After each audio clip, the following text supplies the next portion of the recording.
प्रिय साथियों नमस्कार।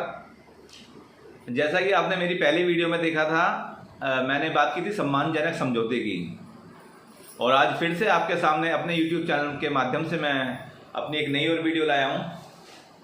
मुझे ऐसा लगता है कि आपको शायद वीडियो पसंद आई होगी, तभी आपने काफ़ी अच्छे सब्सक्राइब भी किए और लाइक भी किए। तो मैं आपसे बस यही निवेदन करना चाहता हूं कि आगे यदि वीडियो आपको अच्छी लगे तो सब्सक्राइब करना, लाइक करना और शेयर भी कर देना। खैर, मैं अपनी बात शुरू करता हूं फिर से। देखिए, हमने बात की थी सम्मानजनक समझौते की और बताया था कि किस तरह से आज के माहौल में इस समाज में कुरीतियाँ फैली हुई हैं, और मैंने ये भी बताया था कि मैं 18 मामले सोल्व करवा चुका हूँ, बड़े ही प्यार से, बड़े नरम दिल से, लड़के और लड़की के घर में बैठ करके। और हाँ, आपको एक बात और बता देना चाहता हूँ कि ये मेरा कोई प्रोफेशनल काम नहीं है कि मैं समझौते ही कराऊँ, मैं शादी भी करा देता हूँ। मैं समाज में कोई भी कुरीति होती है उसमें कूद करके उसको हल करना जानता हूँ, उस पर मैंने काम किया है। मुझे पिछले 25 वर्षों का अनुभव है और बड़ा मतलब गूढ़ अनुभव है, गूढ़ जिसे कहते हैं गूढ़ ज्ञान, वो मान लीजिए आप। और क्या है ना, बचपन में हम भी यही सोचते थे, हमारे दिमाग में भी यही बात होती थी कि यार पता नहीं ये लोग कैसे कैसे काम करते हैं, किस तरह के काम करते हैं, लेकिन समाज है भाई, हमने समाज के लिए सब कुछ त्याग दिया। 20-25 वर्षों से तो समाज के लिए ही काम कर रहे हैं ना। हमने चुनाव भी लड़के देख लिया, आम आदमी पार्टी से चुनाव लड़ा मैं निगम पार्षद का, आप सभी जो साथी मेरे को जानते हैं, और हार गया।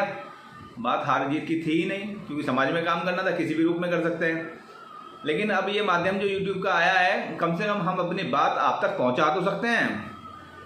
और देखिए, इस जो सम्मानजनक समझौते की मैं बात कर रहा हूँ, इसमें जो सबसे बड़ी खामियां हो रही हैं, सबसे बड़ी खामियां ये हो रही हैं, आजकल शादी हो जाती है, बच्चे अपनी पत्नी को लेकर के अलग हो जाते हैं, जो संयुक्त परिवार था वो ख़त्म हो गया है। क्योंकि पहले एक संयुक्त परिवार हुआ करता था जिसमें 4 भाई, 4 बहनें, 2 बहनें, या जो भी जितनी भी संख्या, क्योंकि परिवार बड़ा होता था, माँ बाप, चूल्हे की रोटी बनती थी, सब माँ बाप के साथ बैठ कर के खाना खाया करते थे। और जब माँ बाप के साथ बैठ कर के खाना खाते थे, या बैठ के पढ़ते थे, या बातें करते थे, या मूंगफली खाते थे, तो समझ लो जब माँ बाप की बातें होती थी या बहन भाई की बातें होती थी ना, वो सब संस्कार में गिनी जाती थी। और आज क्या है, आज संस्कार धीरे धीरे खत्म होते जा रहे हैं। इसका एक बहुत बड़ा कारण है, बता देता हूँ।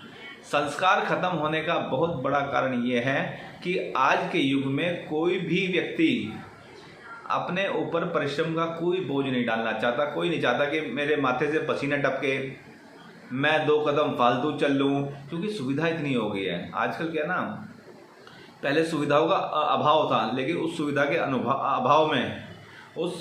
अभाव में आप ये लगा लो कि इंसान ज़्यादा भी जिया करता था और साथ भी जिया करता था और संपन्न था, ये मान के चलो अब संपन्न था। लेकिन आज जितने ज़्यादा साधन हो गए हैं उतने ज़्यादा परेशान हो गए हैं लोग। एक तरफ कहते हैं बेरोजगारी है, एक तरफ रोजगार इतने हैं कि होश ही नहीं है, समझ नहीं आता कि बेरोजगारी कहें या रोजगार कहें। और हाँ, घर में जो लड़ाई होती है ना, वो जो आदमी लव मैरिज कर लेता है या अरेंज भी कर लेते हैं, तो कहीं ना कहीं एक सबसे बड़ा कारण हो जाता है बेरोजगारी का या रुपये का, पैसे का। जिस घर में पैसों का अभाव होगा तो निश्चित है लड़ाई तो होगी। खैर, ये एक अलग बात है। दूसरी एक बात यह है कि बच्चे कॉलेज में पढ़ते हैं, स्कूल में पढ़ते हैं, मोबाइल देखते हैं या समाज में जाते हैं।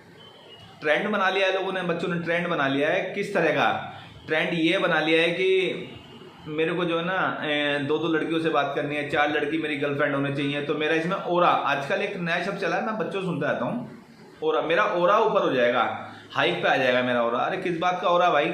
लड़कियां पटाने से ओरा अच्छा होता है क्या? अपने माँ बाप को दुखी करने से ओरा अच्छा होता है क्या? ओरा अच्छा होगा अपने माँ बाप के संस्कार को लेकर के, अपने परिवार को सकुशल रखो। और देखो जी, हमारी तो यही विनती रहती है कि कोई भी अपने घर में लड़ाई ना करें, सकुशल रहें। और सकुशल रहने का बहुत अच्छा तरीका, देखो मैं अपनी बताता हूँ आज आपको। एक छोटा सा, बहुत छोटा सा उदाहरण है। उदाहरण ये है, मेरी शादी हुई, मान लो मेरी शादी हुई अब से 15 वर्ष पहले, और पत्नी आ गई घर में। माता जी तो पहले ही सन 2002 में स्वर्गवास हो गया था, और मेरे पिताजी थे और बहुत ही अच्छे थे, मेरा पूरा परिवार अच्छा है।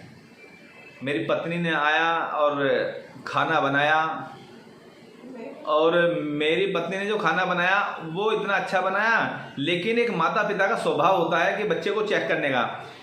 मुझे कहा कि यार अवधेश भाई इसमें तो यार नमक कम है। मैंने बोल दिया कि बाबूजी खाना तो मैंने, ये सब्जी तो मैंने बनाई है, तो नमक बहुत अच्छा है भाई, बहुत ही बढ़िया है, क्योंकि मैं उनका बेटा हूँ, वो उनकी पुत्रवधू है। कहने का मतलब एक आपस में जो है ना सिस्टम को बना के रखना है, एक बना के रखना है। अरे बैलेंस, क्योंकि पत्नी मेरी है, मेरे पिता है, मेरी माता है, मेरे भाई बहन हैं। अगर हम लोग बैलेंस में नहीं आएंगे तो घर टूटना निश्चित है। और घर टूटने से नुकसान सिर्फ एक का नहीं, पता नहीं हजारों आदमी का नुकसान होता है। क्योंकि ये मान के चलो आप, लड़की का पक्ष और लड़के का पक्ष, ऐसा नहीं है कि 4-4 आदमी 2-2 आदमी होते हैं, उनके पीछे पता नहीं कितने कितने महानुभाव होते हैं, रिश्तेदारी भी है, चाचा फूफा मामा जीजा, पता नहीं कौन कौन होते हैं। खैर, आज मैं अपनी वीडियो ज़्यादा लंबी ना करते हुए मैं आपको स्पष्टीकरण कर दूं कि आगे से आपको कभी भी कहीं ऐसा महसूस हो कि भाई हमारे घर में मेरे बेटे की शादी हुई और मेरे बेटे की शादी के बाद बहू खींचतान कर रही है, या बेटी वाला सोचता है कि मेरी बेटी की शादी हुई और लड़के वालों ने मुझे बहुत परेशान किया हुआ है, एक बार आप कांटेक्ट कर लेना। मैं दावा करता हूँ इस बात का, आपके घर में खुशहाली भर दूंगा। क्योंकि क्या है ना, मैं ये काम करता हूँ, मुझे पता है, हालांकि दुनिया को पता है, मुझे नहीं पता, पता तो सभी को है, लेकिन उस पर कार्रवाई कौन करे, उसे तरीका करे, उसे सजोए कौन, सजोने का तरीका भी तो आता ना। काम तो एक मैं कभी कभी MLM देखता था कि मुझे सब पता है, पता तो सबको ही सब कुछ है भाई, लेकिन उस पर इम्प्लीमेंट भी करना पड़ता है। तो दोस्तों, इम्प्लीमेंट करने के लिए आप मेरे से कॉन्टेक्ट कर सकते हैं, और सबसे पहले तो मेरे YouTube चैनल को सब्सक्राइब कर सकते हैं, अवधेश प्रधान जी के नाम से है, और लाइक भी करें, शेयर भी करें। खैर यार, ज़्यादा बोलना तो नहीं आता, मुँह दुख जाता है। अभी शुरुआत है आप लोगों के साथ, आप लोग सिखा दोगे, आप लोग लाइक करोगे तो सीख जाएंगे। और मेरा नंबर भी लिख सकते हैं आप, मैं आज मुंह से बोल देता हूँ, हालांकि स्क्रीन पे दिखा दूंगा मैं, 8929154786। एक बार दोबारा से बोल देता हूँ, 8929154786, अवधेश प्रधान जी। धन्यवाद दोस्तों, पसंद आए तो जरूर आगे बढ़ाना। नमस्कार।